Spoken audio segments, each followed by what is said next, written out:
Ողջույն սիրելի ընկերներ, այսօր ես ու բժիշկ Ռաֆայել Ռևազյանը, ով վիդեոյում չկա ինքը զուտ տենց հոգեպես աստեղ, որոշենք մի փոքրիկ ձեզ ներկայացնենք իրավիճակ, երբ որ կինը ունի կրկնվող ցիստիտ ու ոչ մի դեպքում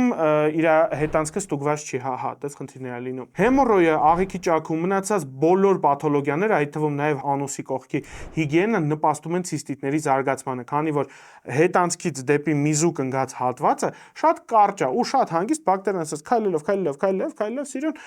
ակուրատնի գնում են հետանցքից դեպի միզուկ։ Հեմորոյը, ճաքը, հիգիենայի չպահպանելը, այլ տարբեր հիվանդություններ, ալերգիաները, բորբոքվածությունները բերում են նրան, որտեղ բակտերիաների համար շատ լավ, կայֆատ միջավայր է, տաք, խոնավ, բակտերիաները ոնց որ սաունայում լինեն, կայֆավատ են ելնում, հետո ասում են, արի գնանք միզուղիներ, գնում են միզուղիներ ու այնտեղ են ցիստիտ առաջացնում։ Դրա համար սիրելիներս, եթե ձեր մոտ ցիստիտը տարվա մեջ 2-3 անգամ կրկնվում է, անպայման այցելեք պրոկտոլոգի, թող ձեր հետանցքը զննի։ Մեկ էլ եթե ձեր մոտ կրկնվող ցիստիտ է, մոռացեք զուգային թուղթ հասկացողության մասին։ Լվացեք հետանցքը։ Առողջ եղեք։